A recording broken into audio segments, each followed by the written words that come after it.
There is a Serenity in the Dark by Joseph Leo Hickey III, read by the author, first edition. Cover artwork by Julia Rowetter. Disclaimer: this is a work of fiction. Names, characters, businesses, places, events, and incidents are either the product of the imagination of the poet or used in a fictitious manner. Any resemblance to actual persons, living or dead, or actual events is purely coincidental. This book contains a fictional story about a high school senior who was murdered on the last day of high school, physically coming back from the dead and exploring the world 25 years after she left it. List of books in the poetry series are as follows: Love Poems at the End of Our Lives, 2018. The Last Poem, 2018. The Penultimate Poems, 2019. The Revenant, 2019. There's a Serenity in the Dark, 2020. No Greater Sorrow, forthcoming. The Last and Eternal Fire, forthcoming. No One Ever Truly Dies, forthcoming. Part 1. Directionless. As the wheels of the vehicles turned, sleep greeted her, along with the dreams, the endless charade of footsteps, walking as if blind into a world of dreams, where she waited and dreamed about being fulfilled in a way that you could still feel with an empty stomach, and a desire to be expressed the same way that flames are ignited when forests erupt and consume the world, each person believing what they know. Come and hold the beauty of this passing moment, her dreams told her, as she lay fast asleep on the Greyhound bus to D.C., as the air left her lungs slowly, in a rhythmic pattern, as every other person in the world would be changed but would not recognize. Make a final memory, her dream said to her. Spending the end of the world with you is better than spending it alone, it concluded. She echoed these thoughts in her mind for the rest of her half-life. Her soul was now exposed. The things that we don't taste are hidden from us, because they were too much for us. As we waited for the end of the world, we didn't realize a voice the world had rejected would not be paid attention to, even if it were to come back to life after we slaughtered it, because they would not listen to the warnings of hell, even if someone were to come back from the dead. The bus still moving through these states, rarely stopping. Geography divides us. Shh. She stood somewhere in her dreams, away from all things that were familiar, away from all things that exuded truth. Hands outstretched toward the unfiltered light that poured from the sky, and her feet barely soaked by the shallow pool she stood on. How she knew that she would descend into the deepest recesses of that pool, and then never stand up and walk again. And in this dream the world was exalted in whirlwinds of celebration, because all the wars had ended. All the lovers had found their beloved. All the songs that were sung told the truth. All the shadows had been slain. And everyone knew where to find the ones they loved. And the Revenant stood in this world where a voice spoke to her, saying, Love covers these oceans, fills every crevice and empty space in the world. If only you sit back and listen, you will understand. And with this understanding, there is a truth the world before had no knowledge of. Serenity was drawn by the music that was sung, and she walked through the crowd of millions of people that had all found their peace and joy. In the moments when they understood what was inside the human soul, they cast their deadly weapons far up into space or destroyed them, so that they would not be tempted by them to fall into the disaster of fighting, dying, and wasting away, bleeding out on a battlefield, with no way to find peace, no way to recover from the torture that was embalming the world. She walked through the light and then found that everyone was leaving the world, because they understood that there were thousands of other worlds to explore. There were millions of worlds they would not have time to visit, because even if they spent all their life traveling, they would never see them all. Then the wheels on the bus moved forward, as she lay there fast asleep, collecting memories in the darkness of her mind, bringing them to the forefront, She remembered that no one ever can solve the darkness within their own souls, and she found herself in a world at war again, because the peace and the joy was all simply an illusion that had been thrust into her mind due to wishful thinking and because of lust. The peace within her soul was never there. It was never tangible. The feelings she thought she could hold were always weightless. And then she returned to the midnights, where she sat in a bomb shelter with 100 other people, as the bombs blew off the shells and clattered upon the cities, and then exploded, sending the shards of the skyscrapers into the hearts of those who are innocent, and set the truth that was not found in the Word of God into the hearts of those who are already too far gone to be saved. And she had already experienced the extremes of what violence can do, so she was no longer afraid. She greeted the man-made hellfire raining down from the sky with open arms, and she greeted it like she would greet an old friend. And she knew that all smiles and joy would be gone forever. She had been so close to death, yet at the same time it made her nervous, so she started shaking uncontrollably, and grew so close to the moments when she was not sure if she would ever have normality in her half-life again. She knew she had a message to tell the worlds, but no world would ever hear her. They would block her off from every microphone. In the world, whenever she got close to them, she would not know if there was ever a time when she would become closer to the memories of being alone in the night and sinking into her own tears, or if she would die covered in her own blood for the second time. Lessons unlearned, life unfulfilled, time all wasted, words lost all power, bombs had become Almighty God. The only language we now understand is violence, one sword thrusting into another's side, or cutting off the head of families. We were so close, all we wanted was a simple life, together without the flood of violence. Peace and stability. There were reasons for going to war, but did they find the validation when we were all destroyed and our blood was on your hands? Will anyone look back on us and say it was worth it? I never want to live in a world that cannot see the value in the souls that you have slain. When we shut the lights off and close our eyes, hoping we were in a different world, because all the sensations are the same. But Serenity woke up and realized where she was for a moment at least. The apocalypse postponed. She remembered that the bombing threats this time were just a false alarm, and that she would have just a little bit more time left in the world to contemplate things, and to have no one listen to her, so that she could teach the world the lessons that she had learned her past life, was more a dream than a reality. 25 years later, and she had learned all the lessons that the world had never learned. Flashes of light against the backdrop of a city at night that flooded into the bus. She drifted back to sleep for another time, and these lights from the city came into her dreams, where she imagined she could live other lives, and that she knew that power and money were indeed the root of all evil. That we could spend so little time tearing about those without these things. However, no one ever has nothing. There is depth and there is joy in the simple act of breathing and thriving, all declarations of love. She gazed out the windows of her dreams, and she felt so weary, so near to desperation and hopelessness, so close to worthlessness, nothing she could ever do to intervene, a room with a view to all her worst nightmares unfolding. What is a wife that has nothing to offer you, but something you can reject and never speak to and never offer anything to? The drapes are pulled back, and we see the true darkness in the edges of the classroom, where we learn more about wasting time, and she drifted off into books, dreaming about a lover who would find her, take her out of the dull world and into the one where joy thrives. And as she walked out of the world, she was greeted by the vastness of oblivion and the great sea of nothing that swallowed her, where she was forgotten for about 25 years, and then when she came back, the world was shocked to see her, but only for a moment, and never changed anything it was doing in the end. A life like that of Sylvia Plath, too depressed to move, and not knowing why. A life drawn into the depths of so much desire, but no realization.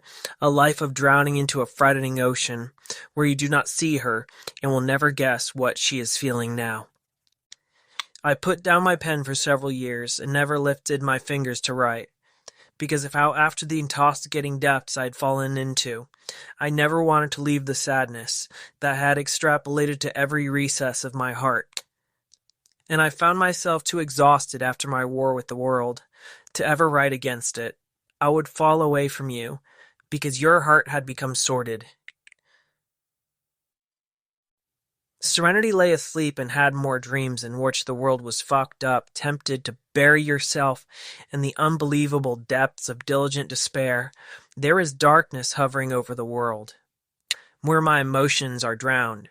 On the flight, and I dream of falling so far that I never get up again and get my bearings, and I'm never found again. The oceans that we fly over, the walls of isolation, the fences we've gripped around ourselves. I was never a child of the soil, was always destined to fly, always destined to want more than I could ever attain, always falling more and more until eventually the plane takes a nosedive and falls deep into the oceans, creating a splash of water, sending water all up and down these streets.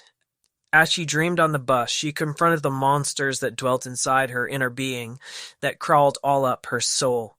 She drew closer to becoming who she never thought she could become. And this confrontation with the monster who dwelt so close to her soul became a war, but a silent one in which each side was too scared to make the first move. So for the rest of her life she stared down this demon, and it never made a move, just silently taunted her. And when she grew addicted to the drugs, it taunted her. When she watched her friends grow in silence, she was mocked by this demon. When the kingdom comes, we will stand alone, so alienated that we will never understand language again. That the God who comes down with a sword was never our friend. The dark Lord follows us and brandishes a sword of death. Hell's gates opened so wide for us. The light of truth did not shine for us. Everything we heard was bad news. Every day we lived, we strayed from those pews, where the word of lies grew more vibrant. To describe things that have no voice, to describe things that beg to be kept hidden, like the coldness that caresses your cheeks when you step outside for the first time into a brutal and broken world. Desire. What is lacking, what is needed to take away the ulcer in my soul? Aching, bleeding, pleading to leave and take itself away to a place where it will never feel anything again, but belonging and understanding language. But for now, a restless ocean that cannot be easily calmed, vigil procession down my streets, where once were people celebrating and singing songs, now mourning. You are the one who calms me. When the oceans roar, when she's across the oceans they echo, and I can feel the vibrations connecting us. We together become closer than we ever thought we could grow, while we are so far apart. We at the end of the world, in the middle of the last pandemic, grow closer to each other, and never will pull away ever again. When you hold me, pull me so close to your heart that I will be able to feel it beat, and in this beating, the rhythm that all creation will hear, and the lyricism that we all heard when we were in union and heard music before the world caved in on itself, and we all sang the blues and accepted the call from terror like the call of an old friend. As she sat on the bus, she was barely able to sleep. Then she had vague dreams in which she found herself lonely, forsaken, broken, bitter, swallowed pills of dissolution and frequent despair, and went into that home and suffered domestic abuse for the rest of her life. No way to escape her to gain education, because her life was over forever, and she grew into despair that the only life she would ever know would be one of recitation of countless lies she knew in her heart to be false, but could not dispute with another soul. The bus stopped at the rest station. She walked out and stared at the night moon, and once again grasped at the air as if it were holy, and looked across at the payphone. But she knew she had no family left to call. In the world she was all alone. Eventually she found herself walking through the streets of Washington, D.C. Vigil candle processions all through the street, where people were once again grateful to be alive, and they only saw the miracle of their own lives when it was so effervescently threatened. When the gun was pressed up against the throat of the world, we knew that what we had was valuable, that our lives needed to be lived as if they were the only lives we would have. The tears poured profusely. The truth we never understood about death. We all play our part. We will all have broken parts. A kaleidoscope of dreams. An array of colors we will not comprehend. The way it feels to have your soul leave your body, slip so far away that you will never experience anything again except unnerving passions, and in this life you feel as if at any moment you could fall victim to a disease that is invisible, which you will never feel. We know our spiritism unites us because we do not understand each other, but we only understand the soul. When she walked through the city, she drew hold of the warmth that was fleeting, and knew that panic would set in when the world watched the bombs fall. Would they hold on to their loved ones, or would they run for futile cover? But she would greet the blast with open arms, draw it into herself, and would greet the future knowing that death isn't as frightening as everyone else thought it was. She continued to walk through the city. She greeted all the strangers, who would no longer be strangers. She labored with them as they labored. She wept with them as they wept. She walked with the lonely, until they were no longer alone. She felt the torture of those experiencing agony. She walked down every street of the city and the streets of the suburbs where no one understood that the truth of the life of the universe was loyally compassionate and causes the experience of freedom for all people, depth and metaphor, life-destroying routine, and breaking a cycle to save someone who no one noticed was drowning. The tremendous weight of my failure in the world at attaining love, the virulent war waged against us as we together struggled to hold on to each other and find our own grounding in a world where the sand beneath our feet was quickly dissipating. The last words on our notebook, before the unemptied trash bin spilled over, and the words that were supposed to be left unread were exposed and studied. The immediate stabbing and visceral dart that pierces my heart is the burden of love, the kiss of pain. When they mourn me, they will not understand me. When they look for me, they will not find me.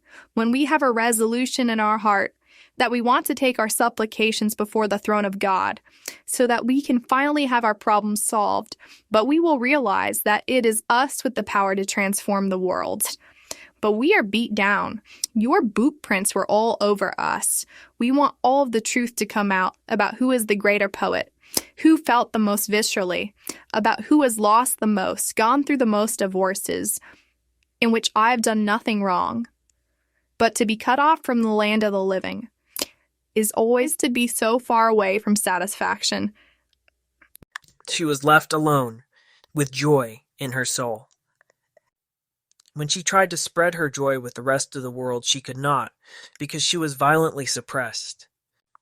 I think music is what will bring us together through the times when the world is more insane, and the events that define our generation are war, famine, plague, and the death of our entire generation long before our time. If you know how much my heart aches for you, you would hold on to the truth of love, and not letting go. It would tell you things about the world that you would never otherwise understand. She hoped to find, in the midst of chaos, something tangible to hold on to. She found herself alone once again. At the corner of your street, she found herself so broken that she coughed up the desperation which she clung onto her entire life. The world grew colder around her, and then she had so much trouble breathing, she could not understand why the world had such spite towards her.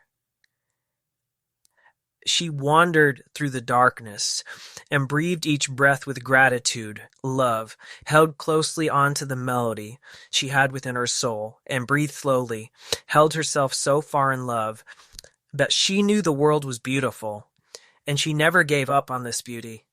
She wandered into a liquor store, bought a single bottle of wine with the money she got from begging on the streets. She sat alone drinking it, imagining there were friends in the world to comfort her, that there was a reason to celebrate amid so much despair. One day, she knew the world would recognize the face of resurrection, believe in it, and recognize the value in being raised from the dead, the dignity that life has, that it always finds a way to crawl through the cracks of impossibility, that she could find herself away from those who had always hated her. Another day went by until she ended up working as a waitress and was no longer living on the streets of Washington, D.C., but found herself in Michigan. She didn't go to work anymore, but instead stayed inside all day long as a plague ravaged the country.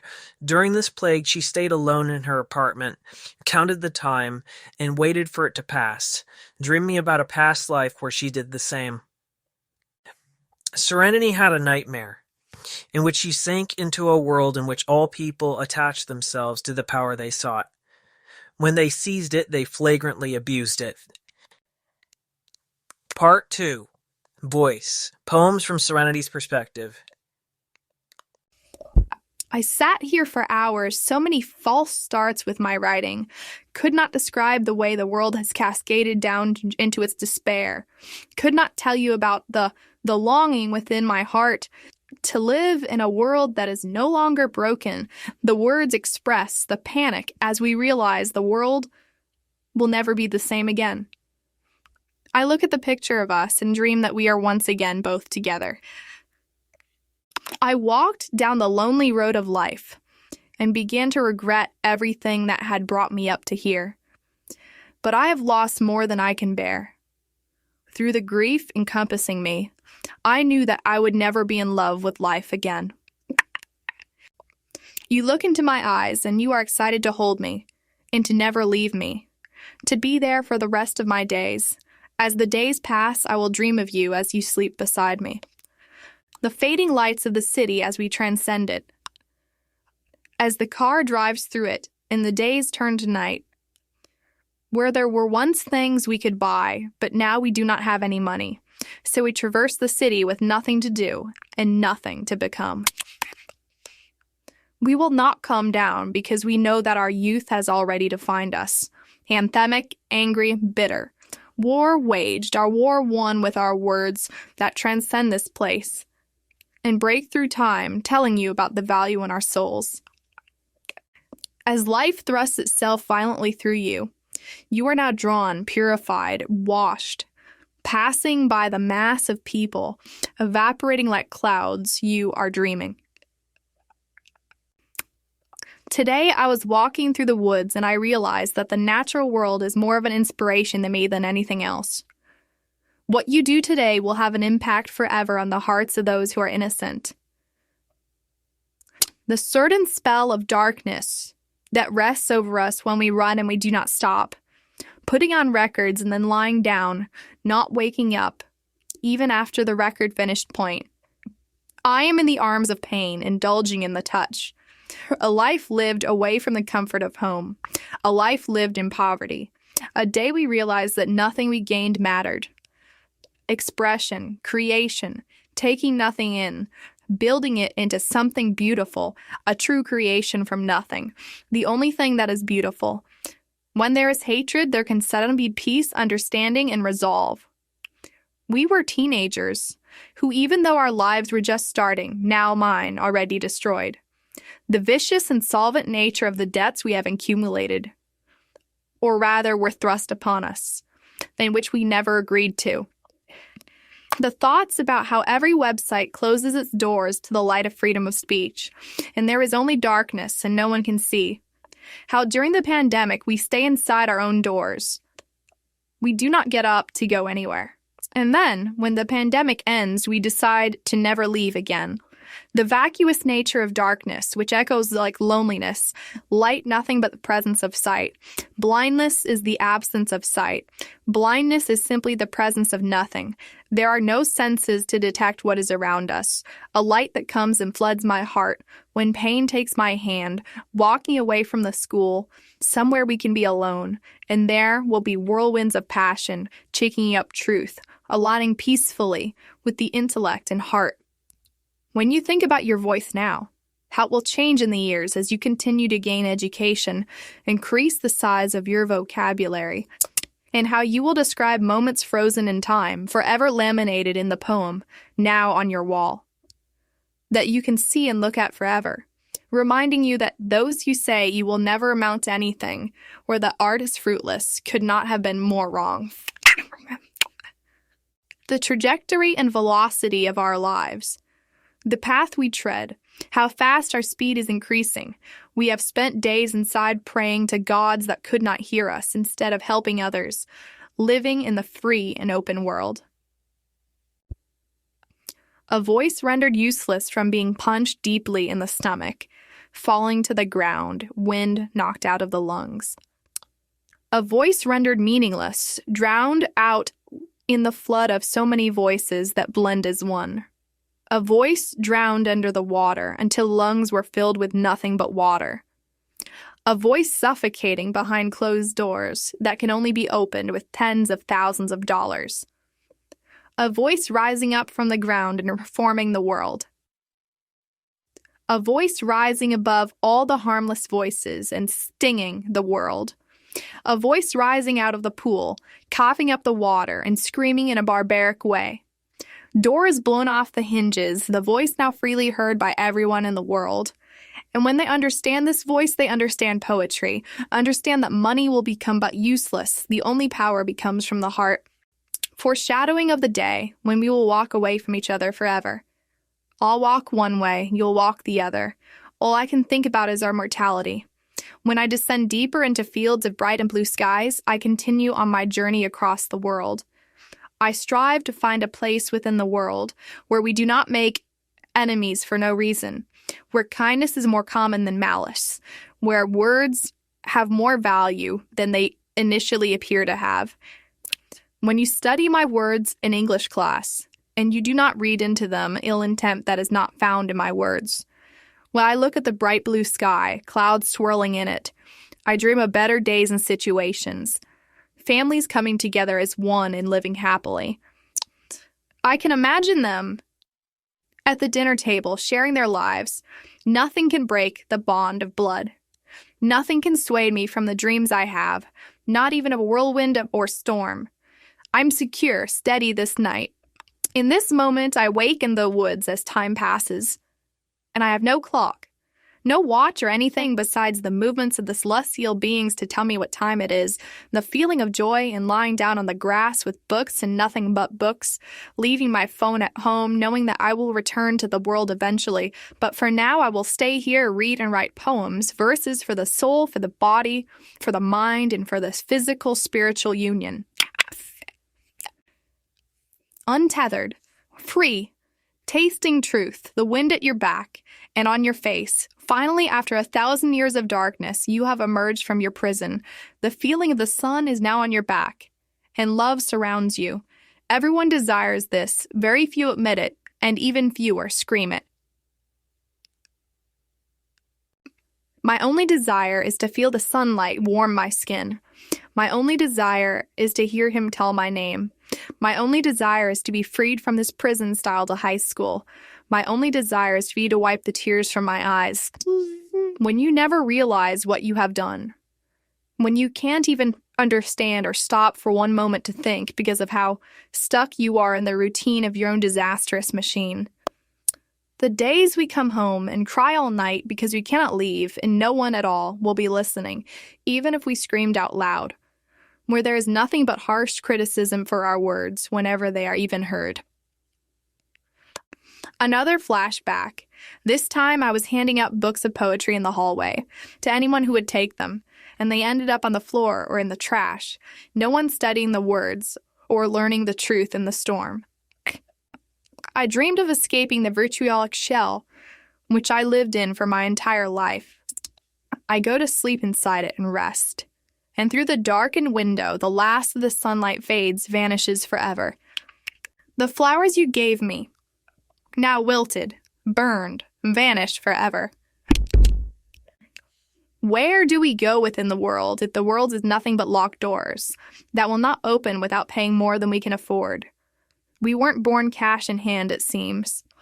Some were too self-righteous to read poems, thought they had it all figured out, thought the world would never need changing, thought we never needed saving, and even if we did, the voice of a high school senior couldn't have any effect on the world. Some didn't have time to sit down and read poems, too many other things to do, video games to play, false gods to pray to, and they never learned what resided in each human heart. I wore a mask, but not willingly. It was imposed upon me, the way I was expected to be. And when you step out of line at all, they label you as weird. Writing is the only means of resolution, the best means. It not only affects the world now, but leaves an imprint on time and eternity, for all future generations to cherish and to read and ruminate over forever. So in the end, it will be my voice that reigns triumphant forever.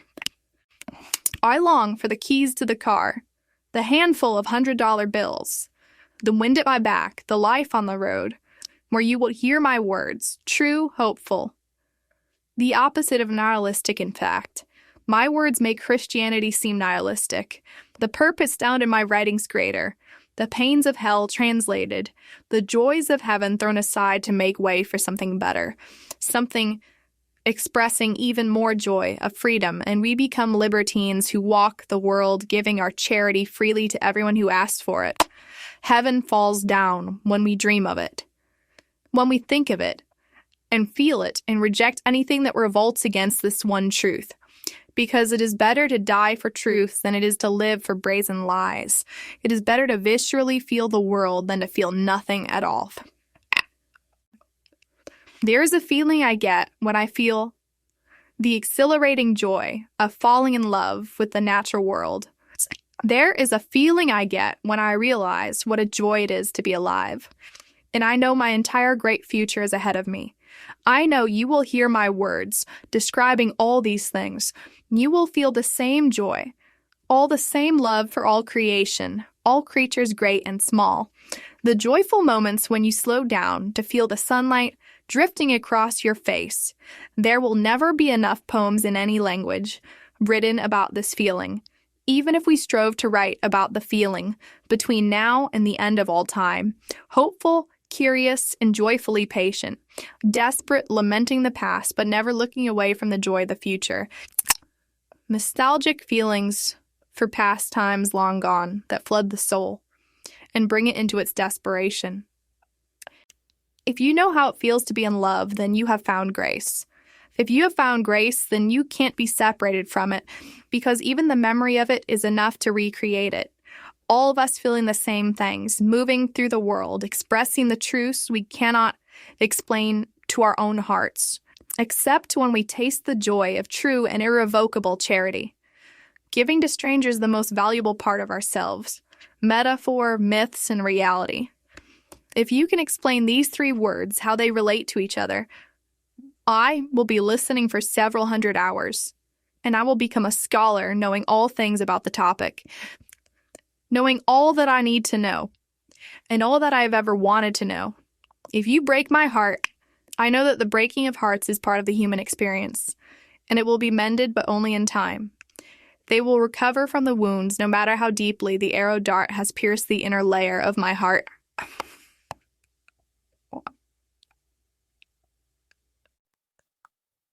Part 3. The Descent. As she walked through the forest at night, she saw the beauty in the folds of shadows. As she grew lonely in the world, seeing the roads go on forever, feeling the soul within her grow even more passionate. The roads connecting a nation, she would drive forever and never be changed, a life in a world that no longer belonged to her. In the depth of my mind, I create new worlds. This new creation spreads to the rest of the world. She is permanently lost in a world that forgot about her. She did not speak to politicians or celebrities, but only those who had no money. The new Messiah amongst us, walking on the side of the true light. Her journey had only just begun. Her story etched on the pages of the world, and her favorite place in the world was the darkness of the woods, where she waited for the sun to claw through the roof of the trees. Weather was constantly changing. She stood in the midst of firestorms and greeted the smoke. But no matter how far away she ran, she would never escape from the smoke. Come greet me in this midnight. I will tell things to you in secret, while the world was not watching.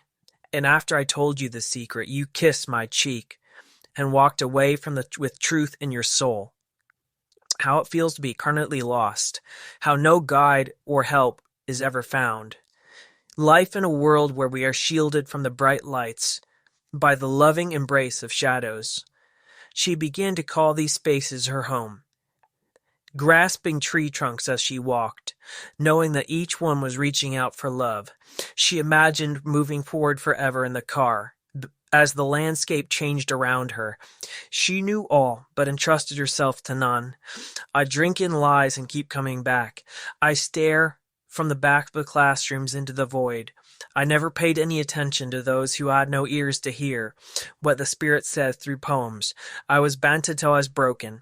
I allowed others to mold me as they liked. I had poured myself out completely. I have emptied my passionate praise of the bright and beautiful creation. I never sleep, always awake through these nights, always watching the darkness of the room, in the dreams that follow the shadows, the life that follows despair, the sadness that makes it impossible to move when death comes to find me. I greet him like an old friend, a cloud that follows me and makes it hard to write. How in oversaturation of expression, we realize how little we really have. Drowning in a flood of uncertainty. Not knowing what the future will hold for us. There once was depth in poetry, but not anymore. Long ago we heard music, and we were united by it. We swallowed our pride. She crawls through the avenues of wasted lives, through the empty room, where we have given up and inhaled drugs with no way to leave. She filled the spaces where language became useless. She entered these spaces and reinvigorated the words that used to be useless. I want you to feel in your heart the same passion that bends the stars. I want you to inhale the melodies like drugs. I want you to find yourself. You will viscerally feel every sensation Serenity does in the city of lost passions that we gave up on, that we never followed. We believed we could do no good within the world. After feeling so much torture, eventually there will be no more feeling, apathetic to every sensation, bitter or sweet. In the forest, Serenity saw visions of our violent past and our oppressed future, where we sat in rooms alone, always told where to go, never holding the handful of cash necessary to chart our own futures. Sit down and write for me. Just process everything you are feeling. Get it out now, because now is the best time for your words to be enshrined before they evaporate. Lead me to a better world with your words. She lay down on the park bench and began to dream. And in this dream she had more relentless visions, which echoed eternity forever. She waded in these dreams like in a pool. Her headspace was filled with negative emotions and fear, but still a perfect peace that no one would understand. Watching the life of the world fade. Watching the life of souls slowly extinguish, with the slow movements of loneliness, where we are all stuck, frozen, broken like a machine. If you can feel my heart, hold it, squeeze it. We have cast aside all notions of caring what the leaders think. We had become our own persons. We have struggled through the turmoil of the disease that crippled our world. Where still, in a small town, we stayed unable to move. We left a mark on the world, but the shadow of it soon disappeared, leaving no trace of us at all. The heart is wounded and then never forgets that it was once whole, but will never be whole again. Healing is such a distant fantasy. which we cannot understand, bodies together, lives intertwined, break down the walls between us, bridge the oceans, swim through these oceans as far as possible. She gazes at the stars. The streetlights have all gone out. She traverses the night's lightless streets where broken hearts abound. Not a single other soul appears in the desperate sea of darkness, so she scribes out love like tattoos with no beloved to be amorously met. All lights go out eventually. The world was empty for her. She would go look at the streetlights. All of them now have gone out. And during her long journey through the world, she was accustomed to silence. She suddenly realized that all life is meaningless, pointing toward nothing. She would wander through the world, not having anything to call friend or home. Her weightless soul clenched itself, knowing her journey was about to end. The ship was about to crash into land, as if after fighting so long, fighting so desperately in that night, she still could not understand what compelled her to fight, or the danger that confronted her. There were thousands of worlds behind. There were billions ahead. She did not talk about them because they were her own. She finally reached the end of the island and looked at the waters, and the waters tempted her to come and be swallowed by them. She knew they would only spit her back out again. How many words can be written about the always present and unstoppable nature of beauty?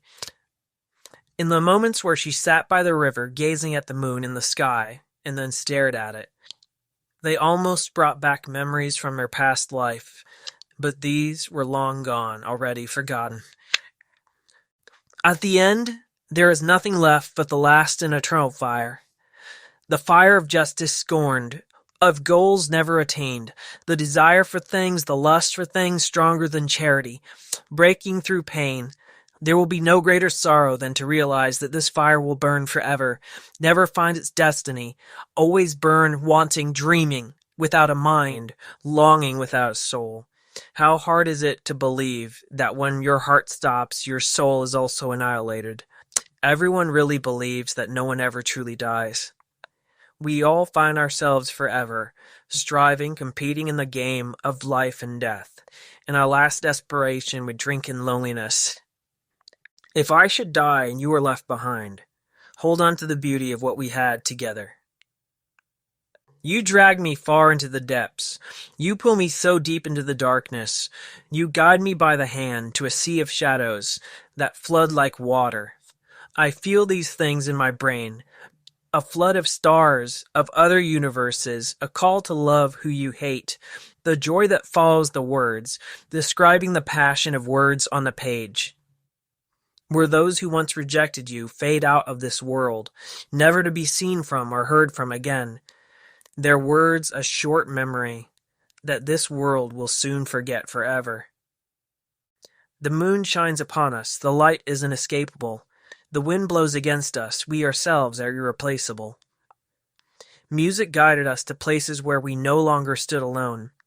The light of our souls became graspable in the open night. Our bodies locked together, dancing slowly, the unraveling layer of my soul to fit perfectly into yours. My final message, words unraveled slowly.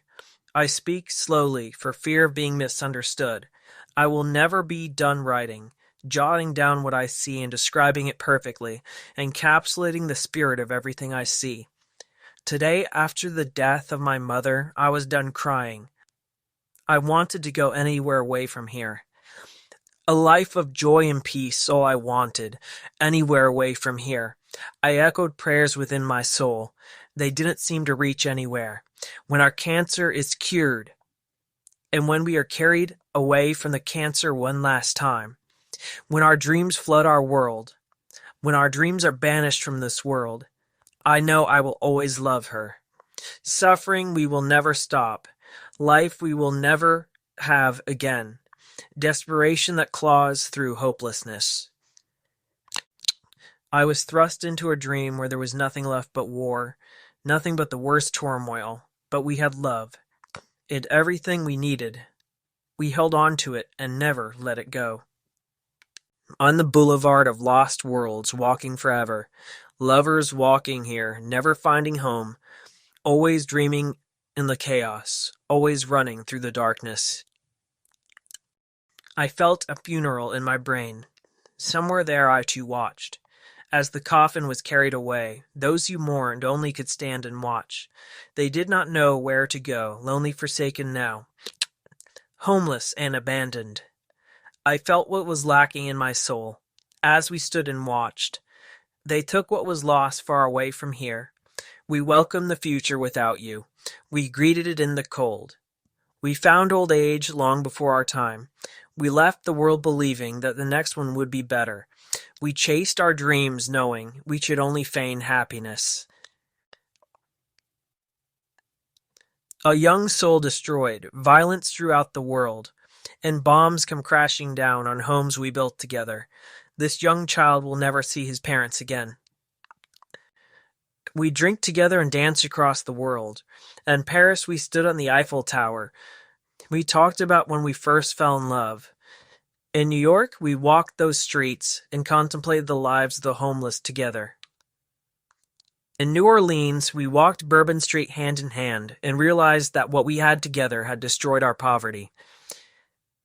In Accra, we walked every recess of those streets, and we bought goods from those who sold them. In San Diego, we watched the waves roar. They told us secrets, all of them truth. We walked the streets of many other cities until we realized that the only place we wanted to be was home, in the arms of the other. I love her more than she will ever know. I love her with the whole of my broken heart. Let the words flow from you. They will understand what it means to fall in love. She is my whole world, everything beautiful. We all crave freedom. We all will die for freedom, rather than live as slaves. A song so sad, you can no longer listen to it, telling you about the desperation within your own soul to share a front door with her. Lights all gone out forever, feeling the shadows cross me as I run through the city. Longing for the light underneath the prison door, I will never stop sleeping in these shadows as the phone rings and doors are knocked on, but I will never answer the call again. Sometimes we write our own words slowly, ruminating over each word that pours out. How long has it taken to get to this moment? All of eternity was edging toward my pen on the paper, scribing out the torture of each dreary day, and I never stopped writing, always desiring someone to hold me close. I am glad I can feel. I'm happy to be here, watching the shadows flood the city. I am a lonely soul. There is no way to find another. Your hand in mine, windows down the highway. We are going to find our new life somewhere.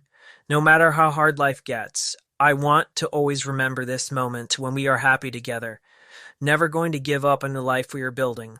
We drive so fast down the highway of our lives. It is better to feel the fast acceleration than it is to stay stagnant, feeling nothing at all. You grasp my hand tighter as we speed up, as we take turns where we never expected to go. But we are together, and no matter how vacuous the world becomes, we will always bring a warmth to it. Poetry is nothing but life enshrined in words. Life is nothing but music in perfect motion. I will never stop speaking. I will never stop echoing words that shadow the worlds. Hold your pen closer as your only means of resolution, and the world will burn up from its guilt. And when the fires are all extinguished, something beautiful and free emerges from the world. We lived in this new world for the rest of our nights, and we labored ardently during all these days. Flow with me like water through the world. Dream with me on beds like oceans, and when we emerge, we are unstoppable. Medicate, perspire, and quickly fall into dreams, and in these dreams explore universes where you only desire to stay forever. Forgetting that these worlds are not real, when you eventually decide to leave, you are stuck there forever. You cannot move, call for help, so you slip into those depths, hands outstretched for love. Life never existed without death. Eventually you wake up and bathe in the sunlight and never stop, relishing in the warmth of a million stars at night. As the cold wind caresses your shoulders, as the night sets in forever, you walk by the light of the candles, you embrace the light, which is so scarce in the middle of so much darkness. A girl locking the door to her room, and she puts the kindle together, which will soon burn down all of the world. Her actions are exact and merciless. Her poetry is surgically precise, like razor blades piercing the skin we thought was impenetrable, cutting deeply and reaching to the bone. When light fades, we scream in the darkness for someone to hear. In the broad world, we were lied to. We were betrayed. We followed paths we never should have walked. We trusted in our need and lost more than we had. She stayed up all night reading Emily Dickinson and Plath, and realized that despair is frequently found by those who run from it. She studied those words and found a light in her hands that led her away from this monster. She cherished every moment spent away from fear. Emily Dickinson speaks to her more than anyone else, a fascination with death, a bitter taste in the mouth, but never again a taste in the soul. Take in every moment with joy. Stand breathless and catch your breath. Eat up all of the air in the world and realize that there is more life to live. Exuberantly feel and practice your craft of art, and open the doors of yourself to whoever is in the greatest need, because the chilled wind speaks the same language to us all. We could no longer afford to ignore the insults hurled at us and the constant bullying that never ends. Fall in love with me tonight and feel my breath and learn the mystery of the fallen stars. Walking to school in the snow, I can't help but feel it.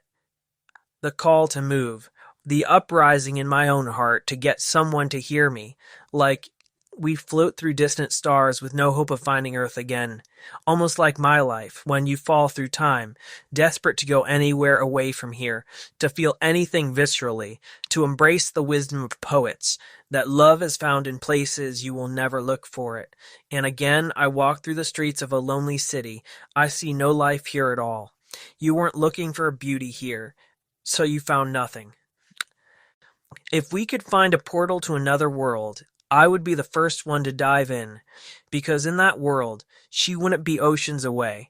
If I could sit across the table from her, hold her from across the table, feel her ring, I would hold that memory with me for the rest of my life.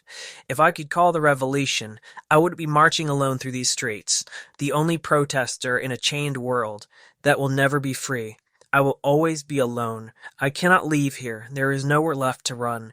I would run straight into her arms. I would fall somewhere on the couch with her, and we would watch those movies together, and we both would fall asleep.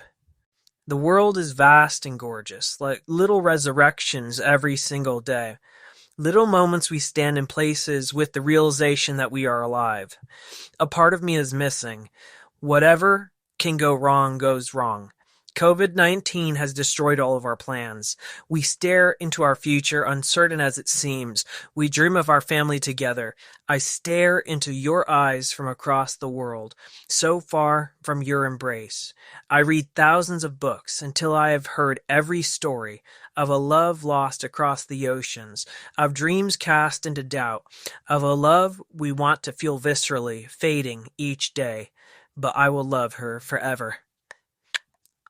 Losing my mind more each day. When the anxiety crawls in, monsters always prey on those most vulnerable, but fall me out of the trap we have fallen into. I had a dream that I was on a boat in the middle of the Atlantic, and that a storm came and capsized the ship, and there was nothing I could do to save myself. All I could do was wade in the water, and water filled my lungs relentlessly. Poetry is all I have, the only thing I can find in the darkness of the forest of this world. Nothing about the sunlight is hidden. The waves of light are welcoming, and guide us to a place in the world where we can work and be accepted. Flickering lights, feeling the joy of the passing stars. Simple, silent expression. When I look into your eyes on the cool grass, the lights in the world guided us to this single perfect moment. Look into my eyes and you will feel torment run like clouds. Every time you look into my eyes, you see something different, vast and uncontrollable, vicious and uncertain. But you grasp my hand and squeeze it, a first kiss, a pleasure of forsaken truth that we find in the arms of the other. How we only long to hold each other closer. In this holding there is resolution to confront the world bravely and openly. Hell is close, and we are now separate and alone, none to the visceral emotions we felt before. The night was cold, and as we walked through the wind, we felt it buzzing in our ears. We were so far away from each other, and all we wanted was to be with each other. I felt the brick of reality shatter my bubble. I continued walking through the darkness, knowing that no one would hear my voice until after I am dead. This might be the last time I ever dream about love, which I had so long ago, but now seems unattainable. In this midnight of our lives, we wait patiently for a dawn that never comes. As we wait, we patiently write love letters, how we feel about what we've lost. Hatred destroys everything, the life we dreamed of enshrining ourselves in obliterated, and no one can put the pieces back together. If life is a woken dream, then I am watching you sleep. If death is close to our souls, then life is a stranger we have never met. We do not believe we will ever see the sunlight again, the churning knife, the burning life, the brutal nature of the prison. The last trains through this city, passing by quickly now gone. The passion, too, is gone from the crowd. All that exists in this room, just four walls and a barren routine of writing and staring, waiting for the bell to ring, of lamenting calls from no future or agency over the world. The endless chatter of those without ears. Those who had eyes to see or ears to hear became so rare that you would never find someone, even if you searched for the rest of your life. We called, but the line was dead. We followed truth wherever it led us. After the death of my mother, I walked the streets she warned me never to walk. I trotted courses I was afraid to tread, with only the stars to guide me.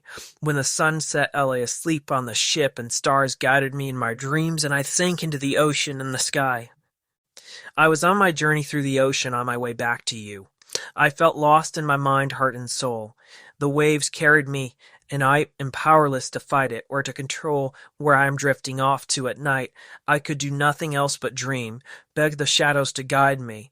Where the stars refused to surrender their most treasured secrets, hope vanished and I drifted far away from everyone I had loved. We craved reconciliation with those who we had alienated. We seemed too far gone to be saved. We wailed with tears and souls most nice. We are a plague to others in the world, where I stand alone in the forest, doves flying like promises that were never fulfilled, love promised in scorn, desperate search for truth, where no one is honest, how no matter what I write, no one will hear, where in this world I sit pen in hand, ink dripping blunted sword, almighty, unwieldy, heavy, painfully drenched in my own blood, where my writing will never take on its own rhythm again, where we give up on the fight. We are lonely in a world that never knew us. We walk through the streets, all of them now empty, the corridors of a life that we will now forsake, desperately searching for a new world, desperately craving a way out of the shell we dug for ourselves. The power rests in our hands, knowing we could write anything. Could become anyone we want to become. Death is the windowless room with a TV screen as the only source of light. The ones we loved are dying, and we can do nothing to save them. But our words are etched out into eternity. They will never fade away. They will always stay here visible, so that every person in the world can read them and understand them. There is always a certain energy inside our veins that drives us to keep living and fighting. I'm afraid for the future, a world where we run and hide from the fate that seeks to find us. We seek healing for age-old wounds, reminding us of our past mistakes, and how our broken parts come all undone. We fall apart together in the same small room. Hold me closer in this night, putting all my nightmares to rest forever. I'd run away from darker fears, so much within the world I cannot grasp or understand. If you come hold me, you will be enshrined in my world and generously thanked. When I see empty pages, I see the greatest opportunity to write so many things, describing our world in the way we wish the world would be, if only we were the ones who created the world. Fall with me into the depths of your wonderless imagination. We'll never hit the bottom. Sobriety, patience, diligence, digging, clawing away and hiding our secrets, burying them so that no one else can find them. I cannot uncover them, inscribe them over the pages of this book, so that everyone can see them, and sleep with them as if in its ocean, on the ship and homeward bound. Beauty is not what we think it is. We don't know what is beautiful in this world. We doubt whether or not we will find things that only existed in mystery. We lose those closest to us, and then we stop feeling and feel nothing at all. Love accelerates and never stops moving. No force can act upon it to stop it, not even the breaking of all hearts. Love is stronger than glue, more adhesive than tape. It stitched our souls together and pulled until we felt the touch of the other. You look at me as if I'm a beggar, but I've so much more to offer you.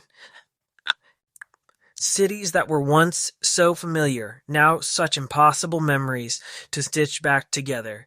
In the deepest parts of our souls, not seeking the cure for a death sentence, we are content with the lives we've lived. Across your barbed wire fences were souls you abhorred, because you did not understand what they felt, or desperation that showered upon them. You turned off your thoughts to them like a light switch, never to illuminate the room again. Echoes of memories in these fields, where we lay alone.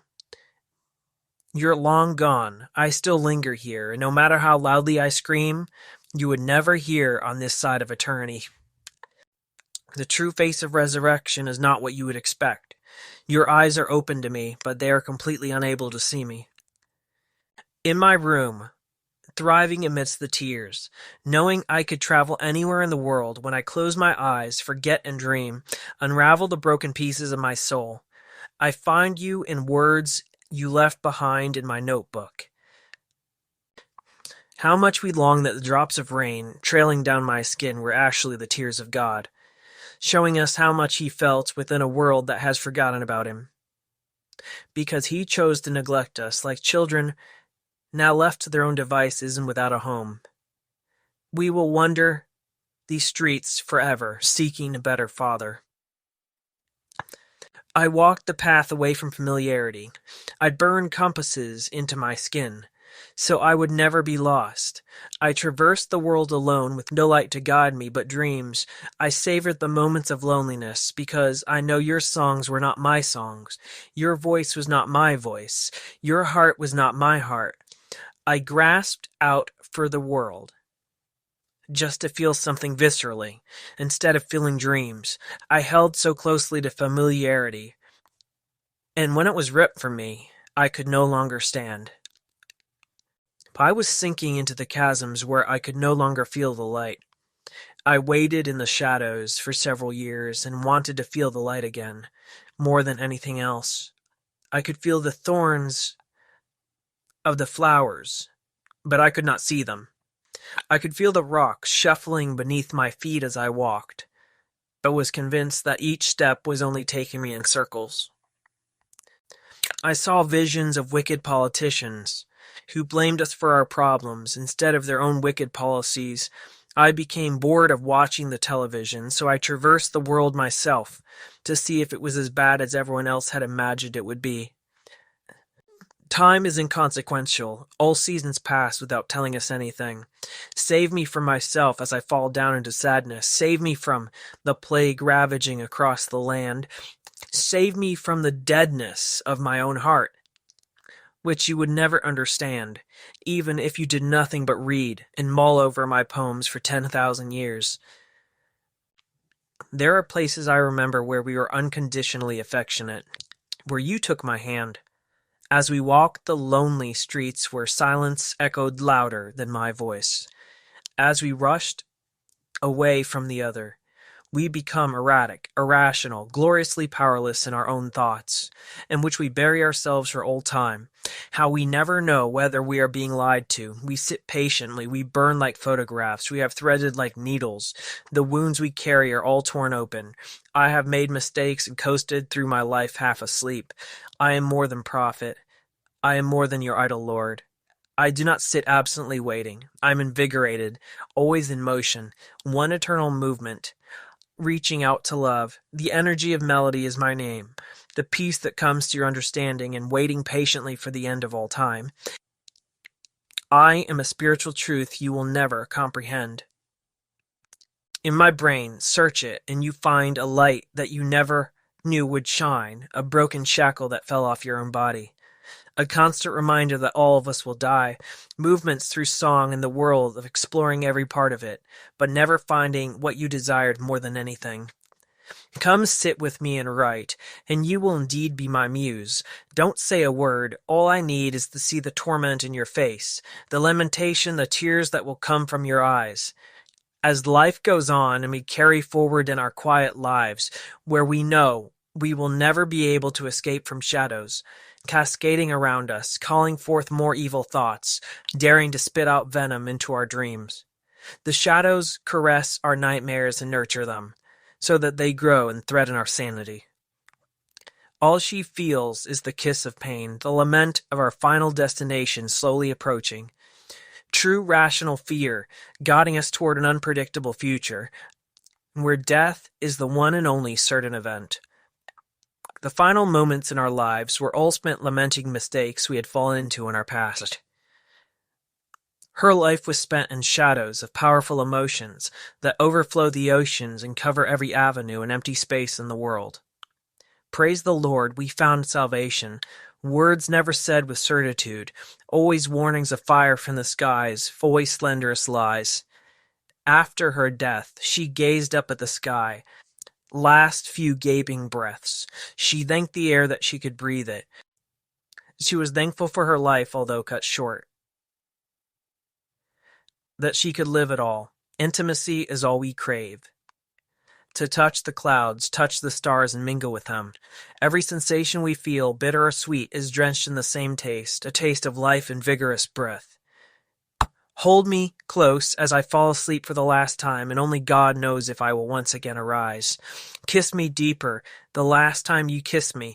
Hold me closer than any lover. I will let you take me over, and the drops of rain fall all over our sweaty faces and drench the world around us, and we flee into our car.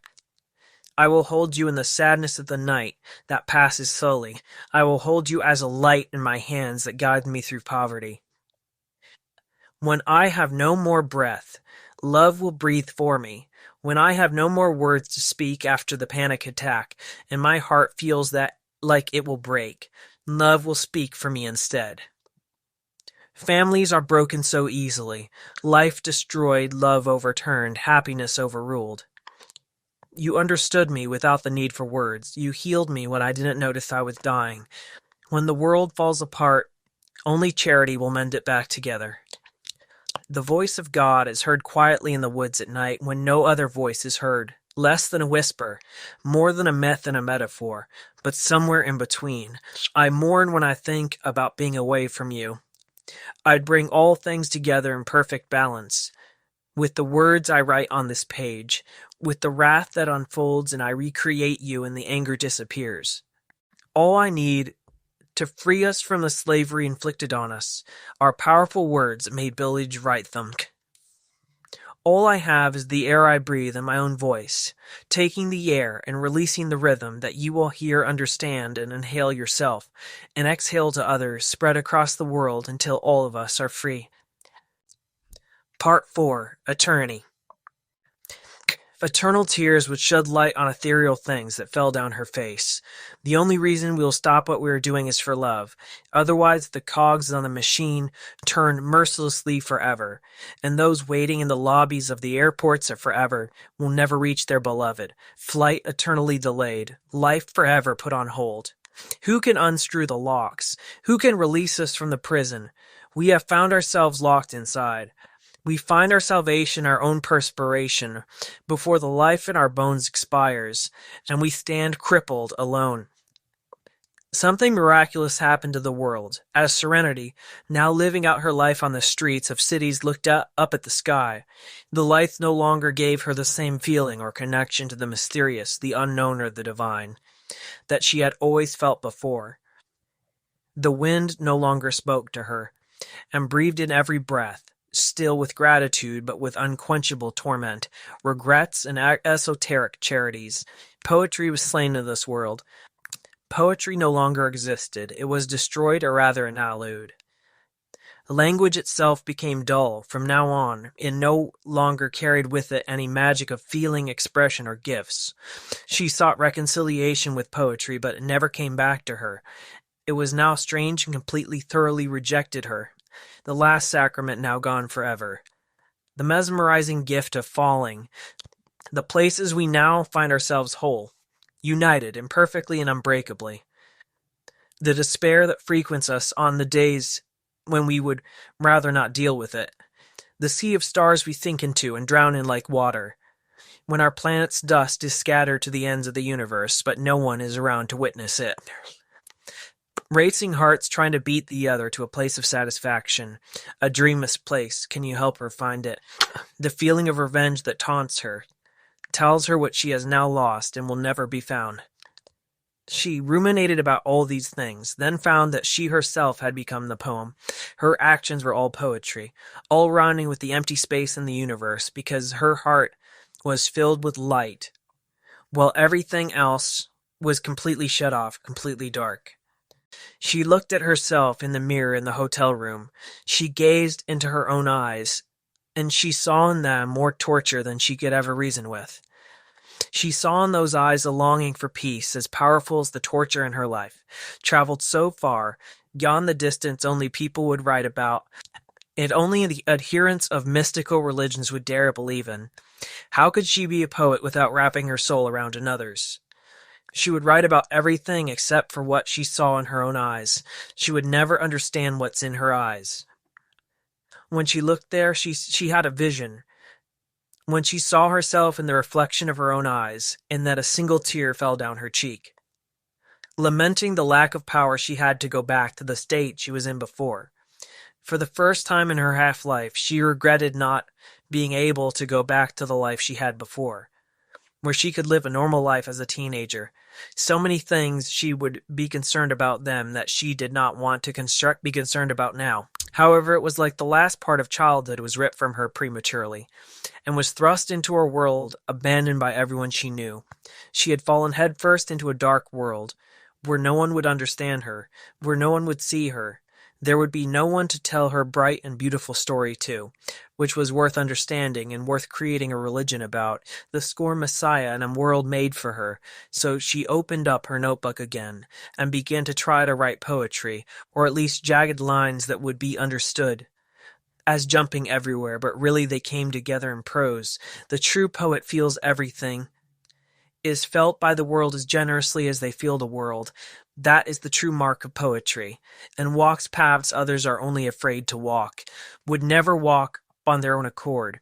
Powerful emotions that would be able to twist the physical oceans into a whirlwind of energy, excitement, mania, and after mania would follow euphoria.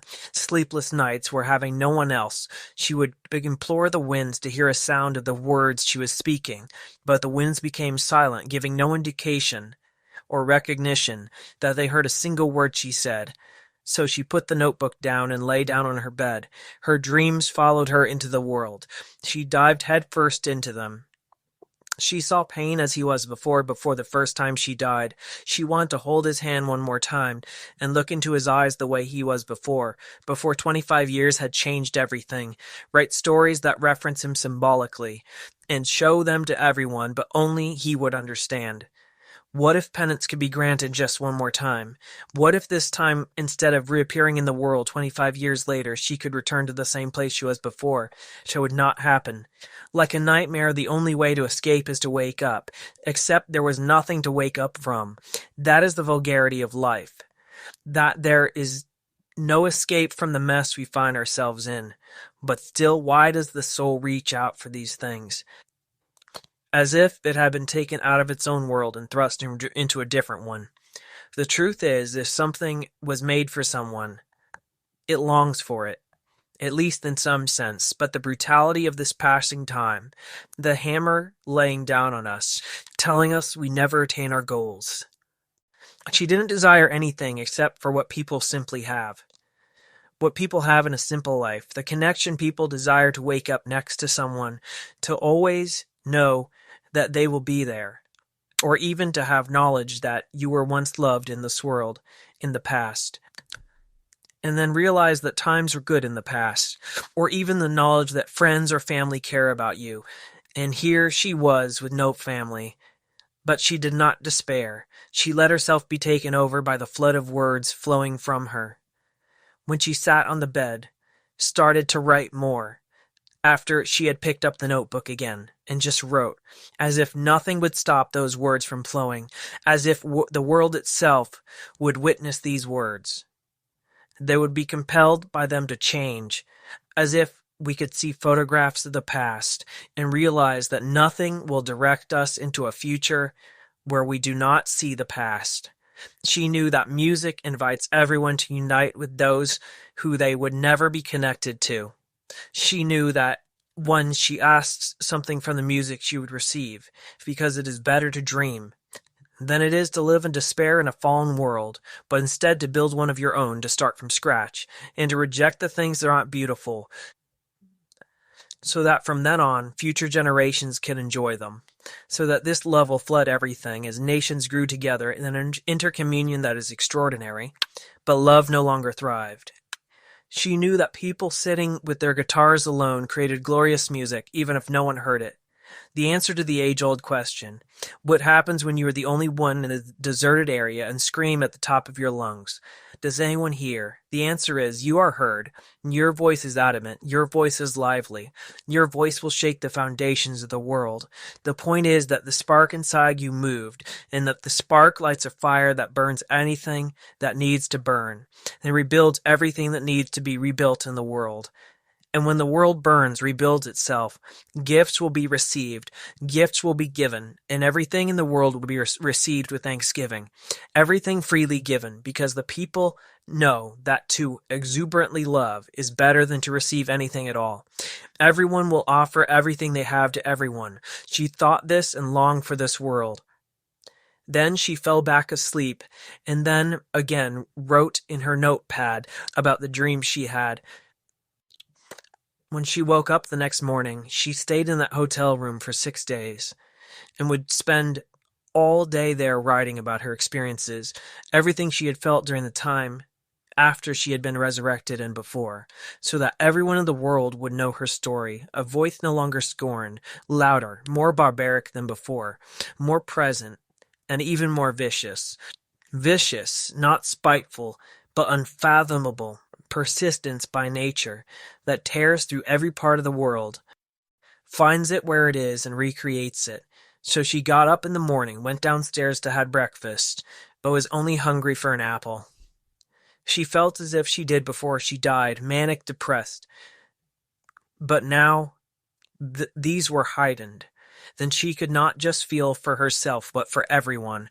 She understood torment and believed in it too. As the other residents of the hotel sat at tables, she struck up a conversation, but not for long before they left. And once again she was wandering the streets, walking all the places she had walked before. She had returned to New York City and looked out and followed the skyscrapers again. She remembered when she was alive before and sat there looking at the same skyscrapers. She realized that some of them had collapsed, some of them had changed or been replaced, but all of them looked as huge as before. And she sat on the corner for 6 days as 10,000s of people walked by, and watched as the rain fell, the wind came, then the sun came out again, and the moon was eventually in the sky. Then she slept on the ground. She did not leave the spot for a while. She ate her food, and after the lesson she learned sitting there, she once again walked to the city. She dropped the page from her notebook that fell out. and then reached to pick it up. A stranger was there who gave it back to her. She was confused about how the stranger knew her name, but the truth was this was not the strangest thing that had happened to her during her life, so it did not strike her as odd. But then she realized she had written her name at the end of the page, signing it. And then she said, "Forgot I wrote my name there." But the man had known her better than she knew. When he gave the paper back to her, he said, "How would you like the chance to live again?" And then she said, "I am alive again, penance granted, resolutions and prayers accepted." And then the witness replied, "No, you will live again, relive the life you had before." She thought he was talking about some kind of religious ritual that she wanted nothing to do with. So she walked away, not thinking any more of the words of the witness. After she saw the book in his pocket, which she believed was a Bible, she walked the opposite direction, saying, "No, thank you. I'm good." but this would not be the last time she would see of him. He knew how wrong she was about eternity, and how each impact we have on each other is eternal itself. How when a soul's touched, the universe is touched, and when a universe is touched, eternity is transformed, like the rhythmic notes of a song or a guitar. That is the way the world goes. There is a fate that underlines us, he thought, and knew that his mission was to watch over a world like a guardian angel, giving hope to souls that had lost their vision. Now she found herself hitchhiking through the country, with her thumb outstretched. And as she sat in the back seats of cars that drove her free of charge, she began to sketch out words, unsure if any muses exist to invoke. As she was writing, the window was open. A sharp breeze as the car sped up rapidly. One of the pages flew out the window, never to be seen by her again. So she wrote it over with a new page, and tried to recreate what was there before, but could not, so that all she wrote were a few sentences and gave up. Images in her mind, like hate preachers on every street corner, like the death of the wars that could have been. All forms of violence unified, coming from the same source. She gripped onto her notebook desperately, because it was the only thing she had that made her remember the past. She knew that if she wrote something down and was able to look at it later, she would not forget it. It was an old saying, but it was true. She remembered the time she spent at night writing, and the hours became days. The days became a marathon of self-expression, begging to be shared. They were words tattooed inside her heart. She could not see them, but she knew they were there. She tried to recreate them, knowing that if she wrote long enough, the words that were tattooed inside her would reveal themselves, then declare their true intentions. Everything she had led up to one perfect moment, where in this moment there would be peace. Suddenly, as the car drove, another car slammed into the side of the car he sat in.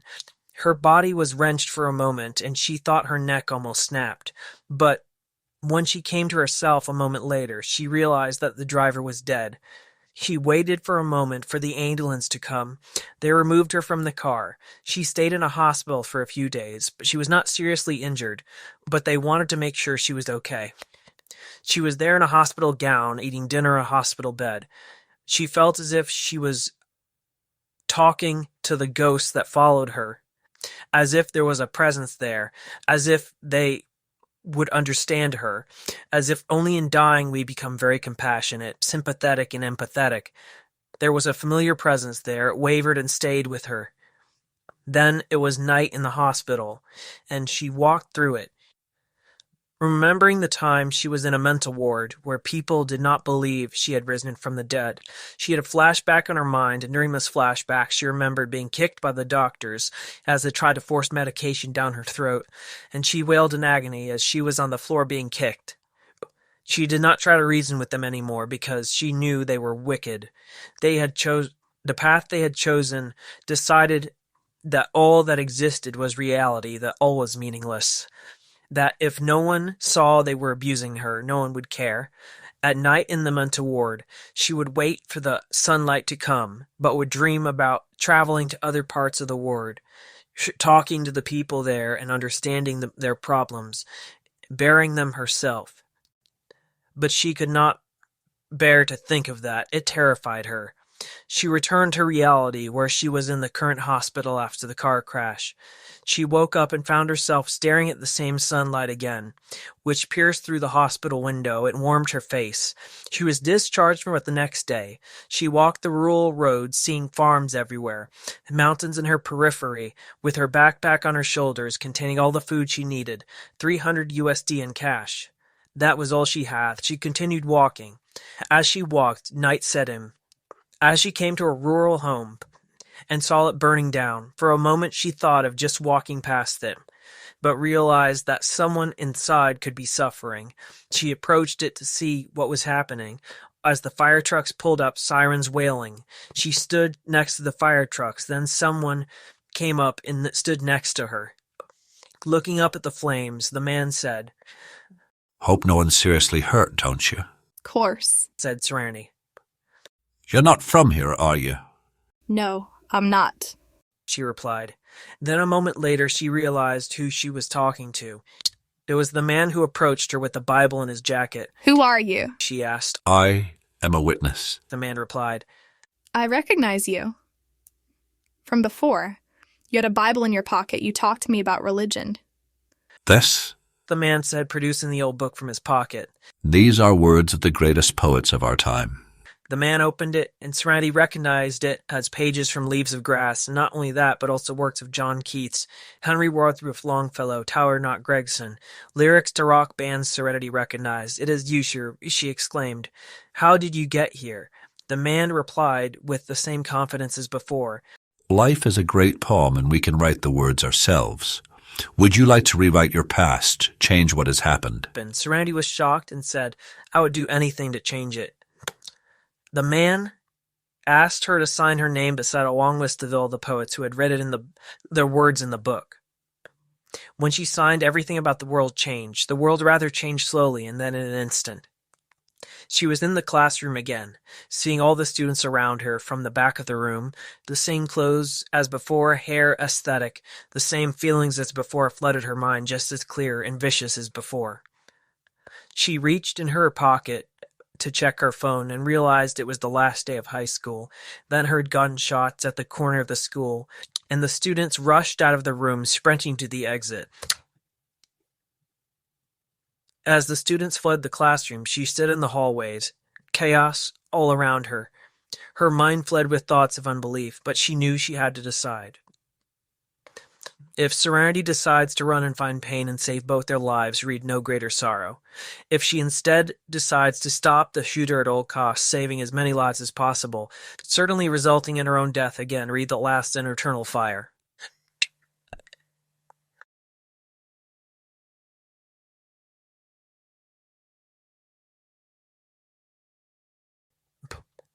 Title taken from a line by Amelia Vandergast.